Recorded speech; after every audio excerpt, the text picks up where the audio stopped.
안녕하세요. 50대 초반의 여성입니다. 불행은 한꺼번에 몰려오기도 한다더니만 제가 딱 그 짝인 것 같아서 좋아라는 채널에 사연 하나를 보내보며 위로를 얻고 싶네요. 바보 같다 싶으시면 얼마든지 욕을 던지셔도 좋고 제 처지가 남일 같지 않다면 공감과 위로도 참 감사할 것 같습니다. 제 나이가 50을 넘기고 나니 참 인생사 새옹지마란 생각이 들더라고요. 정말 젊을 적에는 돈 걱정에 애들 키우는 걱정에 남편이랑 머리 맞대고서 열심히도 살아왔었는데 어느 순간부터는 그게 다 부질없던 일이라고 생각이 드는 때도 있었습니다. 나이를 먹고서 쉽게 지치고 더 이상의 젊은 친구들처럼 패기를 가지지 못해서 그랬던 건지는 모르겠지만 참 인생이란 게 별거 없다는 생각이 들더라고요. 주변에서 건강하다는 친구들이나 지인들이 하나둘 건강검진을 받았다가 갑상선암이나 대장암에 걸렸다는 소리를 너무나도 쉽게 전해왔고, 저 또한 실제로 3년 전에 갑상선암 수술을 조기치료 받게 되면서 병원 신세를 진 적이 있었습니다. 건강이 최고라고 하더니만 진짜로 나이를 먹어가면 갈수록 내 몸 하나 아픈 곳 없이 건강한 것이 최고더라고요. 물론 돈이 많은 것은 좋은 것이겠지만 말이죠. 내가 좀 더 오래 건강하게 살아서 내 아이들에게 짐이 되지 않고 끝까지 좋은 엄마이자 할머니로 남고 싶었습니다. 이제 막 결혼을 한 큰딸내미가 자식도 낳지를 않았는데 그 자식이 커서 저를 할머니라 부를 때까지만이라도 건강하게 살아보고 싶었어요. 그렇게 제 몸뚱이 하나만 가장 먼저 생각을 하면서 살아가던 중 얼마 전 친정아버지께서 세상을 떠나셨습니다. 오래도록 사신 것은 아니셨지만 내일 모레 아흔을 앞두고 계셨으니 살 만큼 사셨다고는 생각을 했습니다. 사시는 동안에 특별히 몸이 아픈 곳도 없었고 다른 병치레를 하지도 않은 채 건강히 살다가 가셨기 때문에 저희 형제자매들도 다들 아버지의 가시는 길을 가볍게 배웅해 드릴 수 있었어요. 하지만 그럼에도 불구하고 사람 하나가 죽었다는 건 결코 쉽게 받아들이기 힘든 일이더라고요. 그것도 그냥 사람이 아니라 내 한평생의 부모셨던 아버지께서 돌아가셨다고 하니 장례식 때만 하더라도 잘 몰랐는데 며칠 지난 후부터 그 후유증이 말도 못하게 심했습니다. 흔히 상실을 했다고 표현을 하던가요? 제가 딱 아버지를 잃은 슬픔에 못 이겨서는 제정신으로 살지를 못했었네요. 이남 이녀 중에서 막내딸로 태어나서는 정말 아버지의 사랑을 온전히 받고 살았고 제 나이 50이 넘었음에도 불구하고 아버지는 돌아가시기 직전까지 저를 이삐라고 호칭으로 불러주곤 하셨습니다. 아버지 눈에는 제가 아무리 나이를 먹고 얼굴에 주름살이 자글자글 하더라도 그저 한없이 어리고 연약한 막내딸에 불과한 것이었죠. 어머니가 오래전에 병치레를 하다가 돌아가신 바람에 아버지는 거의 7년 가까이를 혼자서 살아오셨는데요. 분명 많이 외롭고 힘드셨을 때도 불구하고 자식들한테 짐이 되기 싫다면서 손 한 번 벌려본 적이 없으셨고 또 저에게는 특히나 막내딸이라는 이유만으로 늘 강하고 멋진 아버지로 남고 싶어 하셨습니다. 막내딸이 집에 온다고 하면 머리에 안 칠하던 무수도 오랜만에 칠하시고 사위 앞에서 점잖게 보이겠다며 한복도 곱게 갖춰입곤 하셨죠. 가면 꼭 제 손잡고서 건강하고 행복하게 살라고 자식보다 먼저 덕담을 건네주시던 다정한 아버지셨습니다. 그런 아버지를 떠나보낸 막내딸이 바로 저였기 때문에 가슴이 한동안 미워지다 못해 헤어나올 수가 없었네요.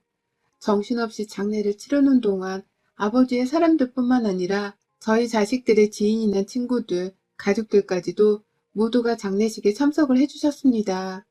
지금 생각해도 참 감사한 일이죠. 그 중에는 저희 시댁 식구들도 있었어요. 저희 남편이 일남 이녀의 장남인데요. 저희 두 아가씨네뿐만 아니라 시부모님께서도 직접 지방에서 서울까지 올라오셔서는 장례식에 참석을 해주셨습니다. 그런데 제가 웬만한 건 다 감사하다며 허리를 숙여 절을 할 수도 있을 만큼 수긍을 하겠지만 저희 시어머니의 당시 태도는 지금 생각해도 너무 이해하기 힘들었네요. 당시 제가 장례 문제로 정신이 없었기 때문에 시부모님께서 어떻게 저희 아버지 부고 소식을 듣고서 찾아오셨는지에 대해서는 잘 알지를 못했습니다. 그런데 나중에 저희 언니를 통해서 전해 들으니 남편이 시부모님을 모시러 지방까지 내려왔다가 서울에 왔다 하더라고요. 시부모님을 모시고서 주차장에서 내리길래 당연히 KTX역이나 버스 정류장으로 마중 나가서 데려온 줄 알고선 오시느라 힘드셨죠? 라면서 인사를 건넸더니만 시어머니가 아들이 집까지 데리러 와서 편히 왔어요. 라고 하고서는 장례식장으로 돌아가셨다고 하더라고요. 어쩐지 남편이 갑자기 하루 반나절 사라져서 어딜 갔나 했더니만 시댁이 있는 강원도로 당일치기를 해서 다녀왔던 것이었습니다. 곰곰이 생각을 하고 그냥 넘겨보려 하다가 혹시나 싶은 마음에 남편한테 물어봤어요.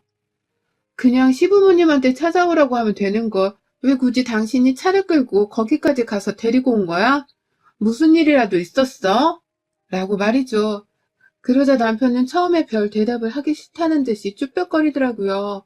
평소에도 말을 시원스레 하는 성격은 못 되어서 제가 많이 답답해하는 편이었는데 머리라도 한 대 맞은 것 마냥 눈도 못 마주치길래 진짜로 이상하다 싶었어요.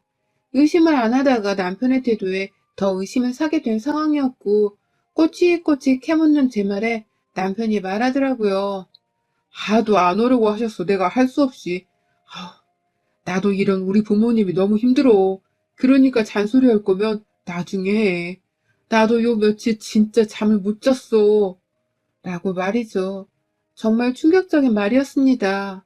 큰며느리이자 유일한 집안의 며느리인 제 아버지가 돌아가신 건데 어떻게 그 장례식에 오기 싫다는 말을 하실 수가 있냐고요. 그것 때문에 남편은 억지로 시부모님을 모시고서 참석을 시키려고 저 몰래 시댁까지 그 먼 길을 찾아가서는 시부모님을 데려온 것이었더라고요. 저는 그런 줄도 모르고 장례식장에서 어머님 아버님께 와주셔서 감사하다고 울먹이면서 절을 했는데 말이죠. 화가 나는 건 그뿐만이 아니었습니다. 사실 그렇게 장례식장에서 인사를 하긴 했는데 시어머니 표정이 내내 떨떠름하셨어요.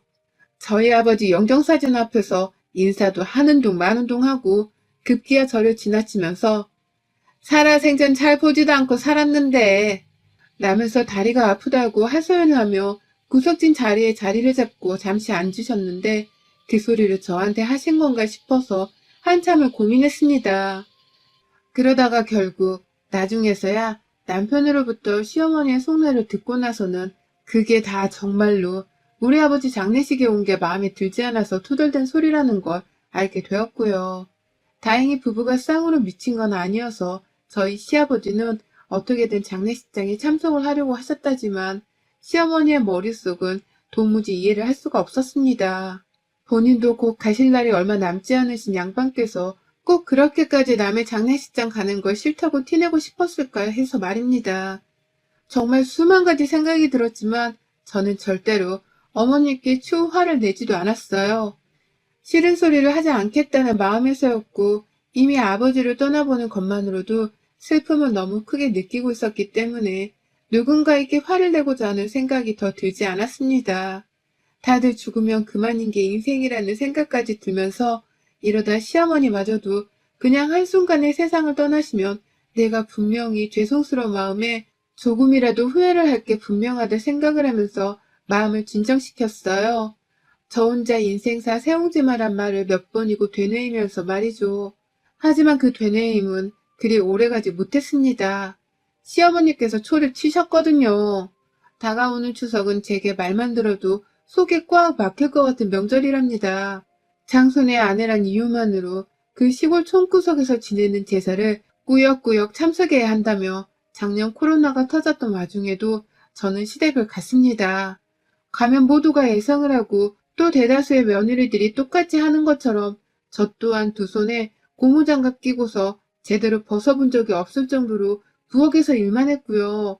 도와줄 며느리가 하나라도 더 있으면 좋을 텐데 남편이 외동아들이었다 보니 늘 저 혼자서 해결해야 할 것이 많았어요. 시어머니가 옆에 계셨지만 언젠가부터 제사 지내는 것을 다 가르쳐줬으니 이제는 저 혼자 해보라면서 자꾸만 손을 놓으셨고 그 바람에 저는 시댁에서 위 친척분들께 매번 혼인하면서 제사 지내는 걸 스스로 터득해야 했답니다. 너무 오래전에 있었던 일이지만 지금도 그 어린 마음에 받은 상처가 골마있는 건지 생생하게 기억이 날 정도였죠.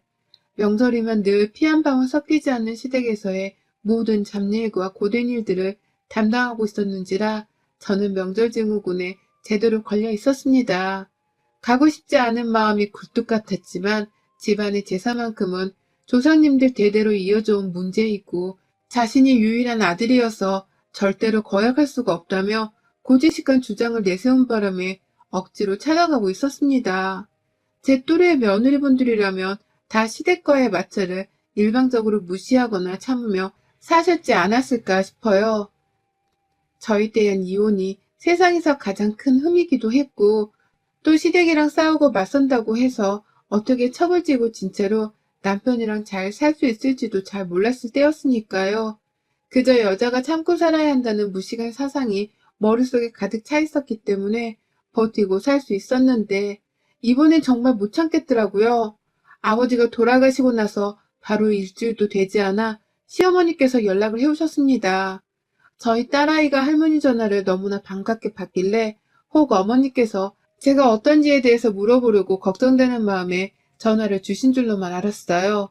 그래서 전화를 받았을 때에도 괜히 엄마 생각이 난다며 어머님 라면 살짝 울컥하기도 했죠. 하지만 정말 3초도 지나지 않아 이랬던 제 상태는 와르르 무너져 내렸습니다. 시어머니의 찬물을 끼얹는 다음 대화 때문이었죠. 너 이번 추석에 꼭 내려와야 한다. 니네 아버지 돌아가셨다고 해서 내가 절대로 그냥 넘어가는 법은 없을 거야. 우리 집 장손이 조상님 제삿날에 오지 않는다는 건 우리 집안에서 있을 수도 없는 일이고 지금껏 단 한 번도 그런 일은 없었다. 그러니 너도 얼른 니네 아버지 돌아가신 거 마음 정리하고 이번 제사에 신경 써서 일할 수 있도록 컨디션 조절 단단히 하고 와라. 너나 나나 늙을 대로 늙어서는 이제 몸 관리를 똑바로 해야 해. 제사 지내려면 며느리들은 건강이 제일이다. 라는 매정한 말씀을 침 하나도 제대로 삼키지도 않은 채 말하시더라고요. 한사코 당연한 소리를 하는 거니까 무조건적으로 귀에 담아두란 듯이 당당하게 이 말을 하셨습니다. 아버지 돌아가신 걸 일주일도 안 되어 빨리 마음 정리하라고 말이죠. 이게 사람인가 짐승인가 괴물인가 싶더라고요. 아니 하다못해 짐승도 부모를 잃으며 가슴 아파하는 것은 매한가지인데 우리 어머님은 도대체 뭘 먹고 자라셨길래 저리 피 한 방울 나오지 않을 듯이 매정하게 구는가 싶었습니다. 시어머니의 말 한마디에 저희 하루는 완전히 엉망진창이 되었고요. 이 나이 이때껏 내가 왜 이렇게까지 시어머니로부터 시집살이를 당하며 살아야 하는지, 왜 이 나이 이때껏 제사 문제로 고부간의 신경전을 겪어야 하는지에 대해서 분이 터질 것 같았습니다. 솔직히 이런 말을 하면 안 되는 줄은 알지만 시어머니가 빨리 돌아가시기를 바라기도 했어요. 그러면 제가 어떻게든 남편이랑 말을 잘해선 제사도 하루로 다 몰아서 치르고 시어머니 잔소리도 더는 안 들을 수 있을 테니까요. 하지만 너무나 보란듯이 팔팔하고 말싸움까지 잘하시는 어머님을 볼 때마다 이런 저의 상상은 완전히 물거품이 되어버리고 말았습니다. 나이 50이 넘어서 이런 일들로 여태 스트레스를 받고 산다는 것이 참 스스로 봐도 한심하게 그지 없었습니다. 그런데 그게 끝이 아니더라고요. 제가 하도 정신을 못 차린 채로 아버지를 그리워하면서 울고 힘들어하자 남편이 절 걱정했던지 자기가 말도 없이 혼자서 시어머니께 연락을 했더라고요. 뭐 대충 예상하기로는 이번 추석에 제가 많이 힘들어서 못 갈 것 같으니 제사에 참석을 못한다는 말을 했었나 봐요. 그러자 그 말을 듣고서는 시어머니가 아주 화가 머리 끝까지 나셔서는 저한테 바로 연락을 해오셨습니다. 인사도 채 끝나기 전에 제 말을 잘라먹으면서 귀가 따가울 정도로 따박따박 소리를 지르더라고요. 야, 너는 어떻게 된 게 장남이 제사에 못 오겠다는 소리를 하게 만들어서 내 속을 이렇게 뒤집어 놓는 거냐? 네가 뭔데 장남이 제사에 참석을 못하게 만드냐고. 니네 애비가 죽은 게 뭐가 어때서? 네 애비가 죽은 게 우리 아들 탓도 아닌데 왜 우리 아들이 조상제사를 지내는 것에 참석도 못하게 만들어? 슬프면 혼자서 방구석에 쭈그려 앉아 눈물이나 훔칠 것이지. 어디 내 아들 앞에서 힘든 연기를 해서 명절에 안 오겠다는 말이 나오게 만드냐고. 라면서 말이죠.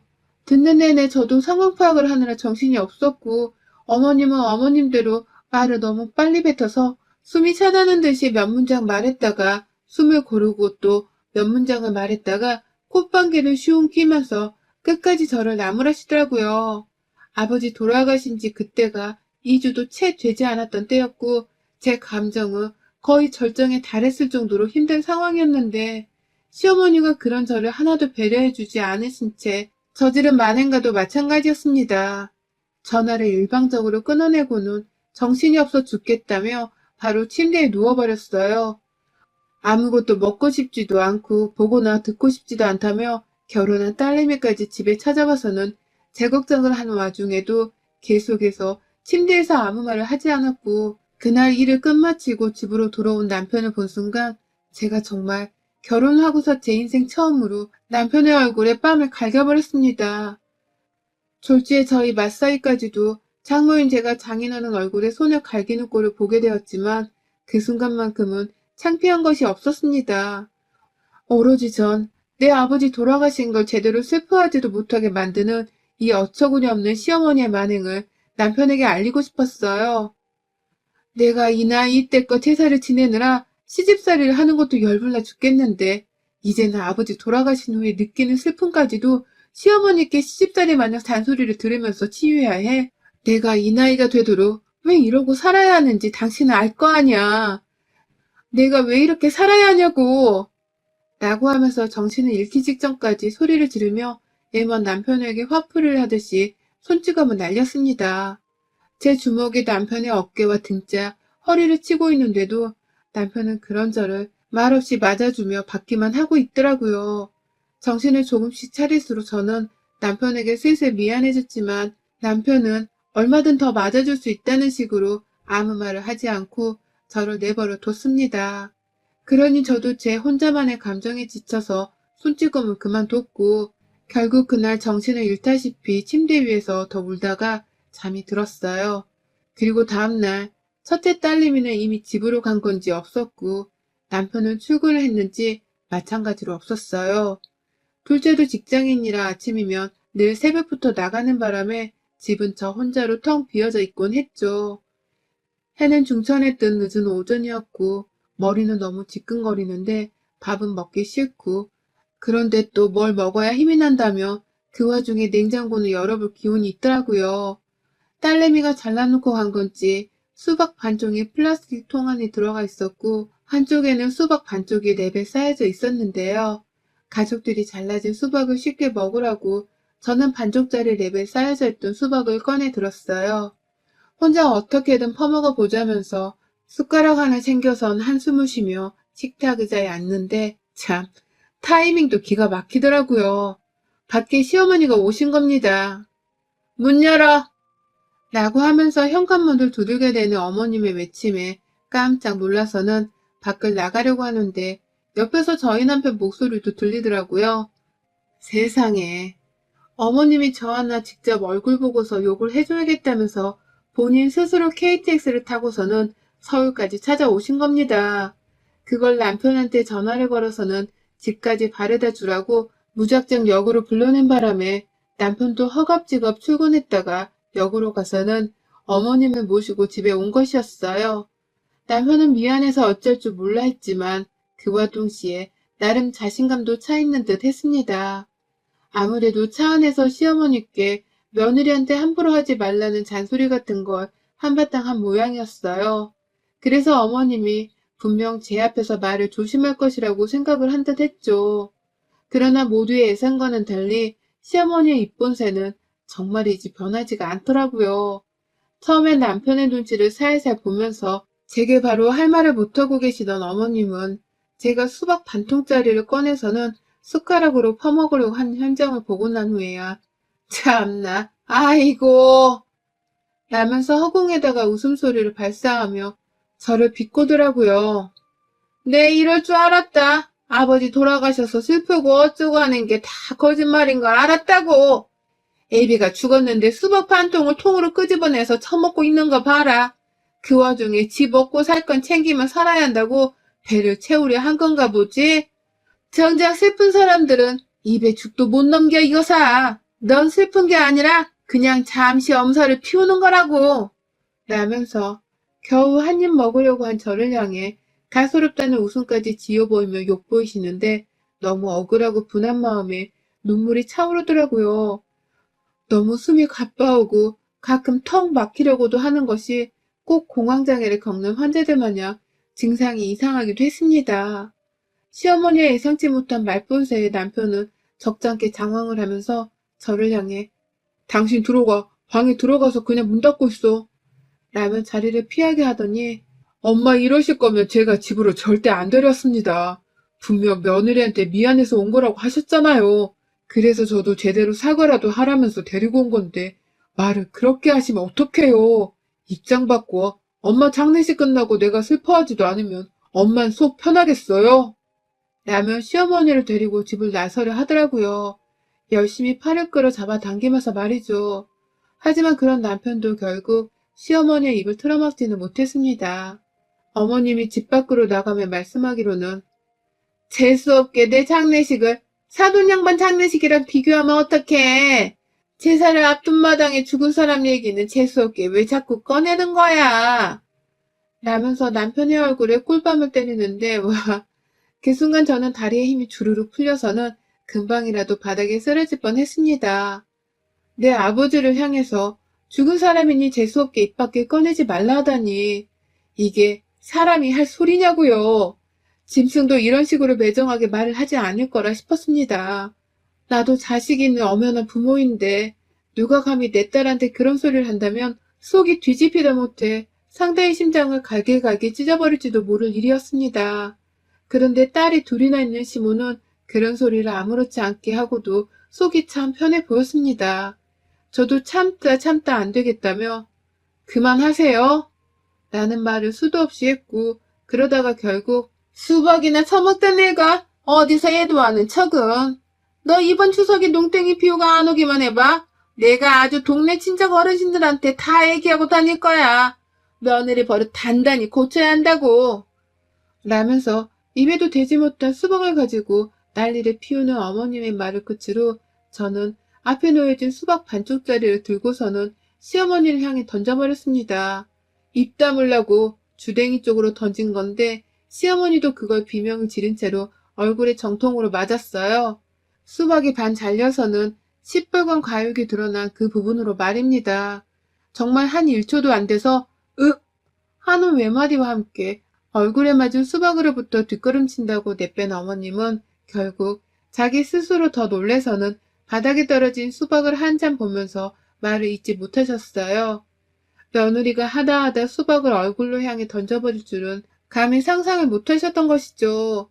떨어진 수박가집이 깨진 껍질 사이로 조금씩 흘러내리는 꼴을 보면서 정말 단순히 그걸 그냥 주워 담을 생각으로 시어머니 쪽으로 다가간 건데 어머님은 저의 발걸음에 화들짝 놀라시며 또다시 뒷걸음질 치시대요. 그러더니 왜요?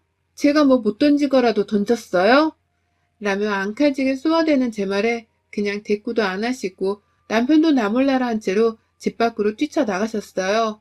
기차 타고 서울에 막 오셔서는 우리 집에 제대로 신발 벗고 엉덩이를 붙여보지도 못한 채로 며느리 손에 던져진 수박에 얻어맞고는 주랭랑을 친 것이었습니다.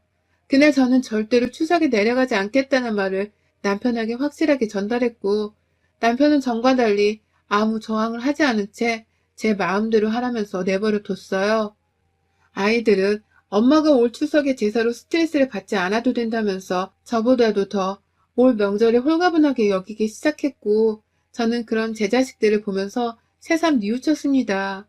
내가 행복하게 사는 것이 내 자식들에게도 좋은 영향을 끼치며 마음을 편히 해준다는 것을 말입니다. 그러니 저도 더더욱 올 추석은 시어머니와의 전쟁을 치르는 듯이 절대로 한 발자국도 물러서지 않은 채 꿋꿋이 명절을 우리 집에서 보내려 합니다. 세상에서 가장 편한 내 집에서 내 아버지를 마음껏 그리워하면서 말입니다. 여러분의 생각은 댓글로 남겨주세요. 오늘도 시청해주셔서 정말 감사합니다.